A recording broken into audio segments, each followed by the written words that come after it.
I mean, it may have been only a simple episode of Truth or Dab, and I'll be perfectly honest.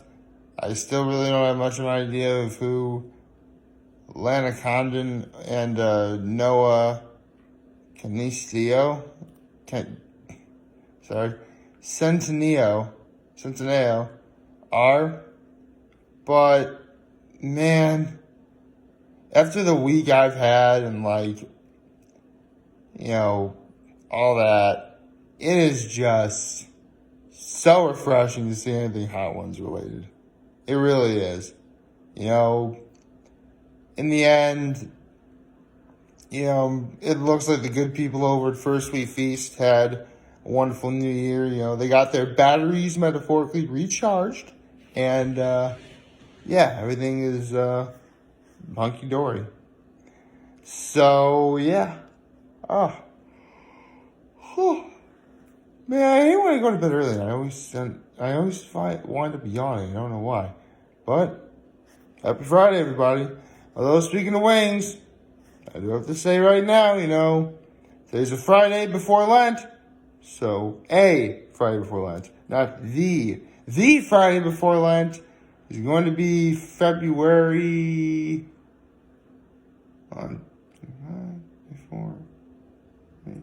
21st. Yes, February 21st. That will be the last Friday before Lent. But, we still got time. Still have this Friday.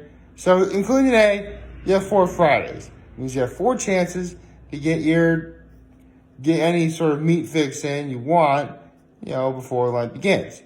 If you worship the Christian or Catholic faith. If you do not, well, you can feel free to ignore this part. I wouldn't blame you if you did. But yes, it really is coming up soon. Sometimes it can be really amazing just how fast it just sort of sneaks up on you. But I mean, everyone thought that the 2 years in between when my brother got engaged and when he got married wouldn't be as quick, and exactly just like that. 2 years, not quite 2 years. I mean, I know it was July of 2014 when my brother got engaged, and it was July 2nd of 2016 when they got married. So not quite 2 years, but pretty close to it. I give or take about a couple weeks. But yeah, it was that's how fast it was. I'll honestly still never forget when the day I was told that my brother got engaged. Really, it was. Really, I'll never forget. It was, actually, you need a little backstory first. So, around the time before my brother proposed, he and his then girlfriend had been dating for actually about 10 years. Yeah, it was a long time. And I'm sure some ladies who are watching this are thinking, or some ladies are watching like, girl, you have patience unlike you wouldn't believe. Yes, my sister-in-law is very patient. Very kind as well, but that goes without saying. So, out of the blue, my brother surprises her with a trip to Europe. And around the time right before they were going to be heading out to Europe, we're actually at the Antique Inn. At one of those places up Keek Lake I keep telling you about. It's actually, as of right now, the place where I get my prime rib of choice. Anyway, so, we're at the Antique Inn. My brother heads off to the bathroom, and all the women at my table, actually, just to give you context, it was there. It was my late aunt, my grandmother, my mother, my father, myself, my brother, and my then brother's girlfriend. I hope I use that terminology correctly. So they're talking like, wow, you're going to Europe. And then, now, me, being the actually smart person at the table, I pieced the 2 and 2 together, and I'm like, he's going to pop the question. And then my mom's like, oh, that's not going to happen. I'm sure he would have told us, okay, would you want anyone to know that you were going to be popped the question if you were going to do something like this? And she's like, no. Exactly. Now, at the time, I thought I was the only one who pieced it together. When in actuality, two people were actually privy to what was going to happen. My father and her father. Because, obviously my brother had asked the father, as what you're supposed to do when it comes to these sorts of things. And my father knew because he helped my brother pick out a ring. So, yeah. So we don't gotta worry. My brother followed the rules of that Beyonce song. So, he put a ring on it. Don't worry. So, there we go. Anyway, they're actually out in Europe. Meanwhile, I'm actually chauffeuring my cousin from Colorado who was visiting us and living with my family for the summer. And we're in Corning, and I get a call from my father. I'm in the car waiting for my cousin to step out so I can pick her up and such. And then I get a call from my father. Don't worry, my car's in park, so I wasn't driving while talking, obviously. And I get a call from my father. He says, your brother is engaged to be married. I'm like, did you say that again, please? Your brother is engaged to be married. I'm like, I knew it. I told all of you, I knew it was going to happen. Like, hey man, I got bragging rights. I figured it out. No one told me, I figured it out all on my own. Because I are totally smart. So, yes, it was actually quite wonderful. Now, you're probably wondering, what does that have to do with your cousin? Well, believe it or not, I actually saw my cousin during my grandfather's funeral. The one I was telling you about from Colorado, the one that was chauffeuring back then. And, it was really nice to see her. It's actually the very same cousin who I told you I made that video for. The one who's a huge Disney fan. The one who dressed up as Maleficent from the animated movie for Halloween. So, yeah. Let me adjust them. There we go. I just adjusted the lighting a little bit. Actually, it's a little bit more yellow, but at least you can sort of see me a little better. For whatever reason, it's kind of dull. Anyway, as I was saying about my cousin, she lives out in Colorado. And one thing you need to know about my aunt, aka the mother to said cousin, is, well, for starters, she's my godmother, but also, no one loves ice cream more than her. Yes, for the most part, I actually have frozen treats, specifically Rita's Ice, for my dessert of choice. But when it comes to ice cream lovers, I don't think I can top my aunt. Not gonna lie. I say this because, believe it or not, tomorrow morning is going to be National Eat Ice Cream for Breakfast Day. Yeah, apparently February 1st, which is tomorrow, is National Eat Ice Cream for Breakfast Day. So, considering that tomorrow is Saturday, which is awesome, I know what I'm gonna do for breakfast. Hello? I don't know. Don't get me wrong, I love ice cream. I haven't had ice cream in a good while. But I'm going to be in the mood for Dunkin' tomorrow. I don't know what I'm going to do. It'll be rather odd. If I can make donut sundaes, that'd be pretty cool. Patrick Mahomes of Kansas City Chiefs fame likes ketchup in an unhealthy fashion. Why not do something unhealthy like make a donut sundae? That wouldn't be a bad idea at all. Question is, what ice cream do I get and what donut do I put it on? That raises even further questions.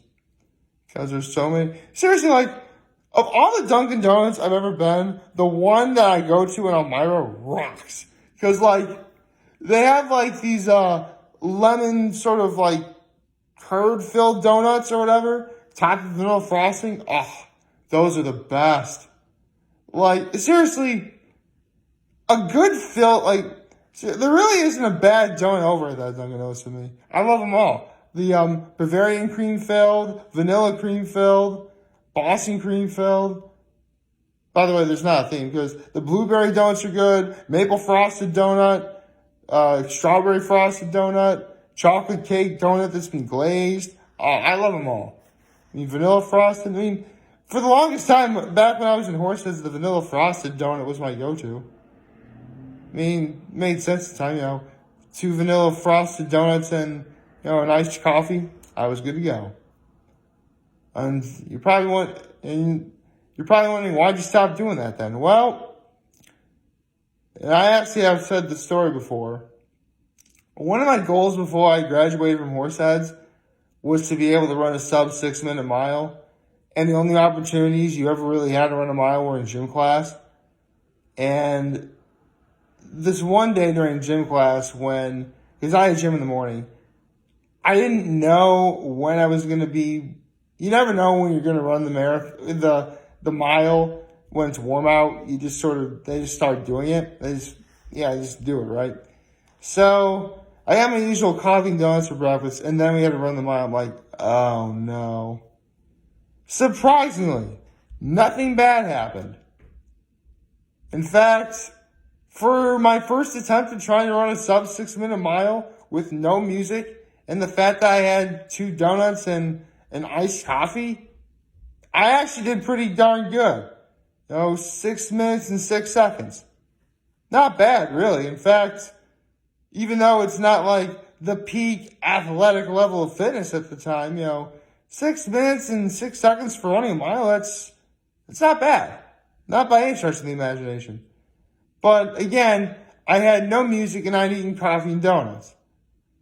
Needless to say, the next time we ran the mile in gym class, I was prepared. No coffee, no donuts, and I'm listening to Till I Collapse by Eminem. And 5:51. One more time after that, 5:49. So yes, my PR for running the mile at Horses was 5:49. Again, not particularly great. In fact, any distance runner or marathon runner will tell you that for running a mile, that's good, even though I guarantee you that they can run faster. But for what it is, and for the fact that you have to remember, I played football at Horseheads, specifically an offensive and defensive lineman. No lineman can do that. Run a sub 6-minute mile? Seriously, our linemen were so incredibly out of shape. I think I could probably, if they were running the mile too, I probably would have lapped them. That's how fast I was in comparison to them for running a mile. But, it is what it is. In the end, I accomplished what I set out to do, and that's pretty cool. And little would I know, it would lay the foundation for being able to run at Trinity Pawling. So, yeah, that's everything worked out. Sometimes I think back to my days of Horseheads and athletics as a whole, and would I have done anything different? Probably. I mean, it would depend on what I ultimately decided to do.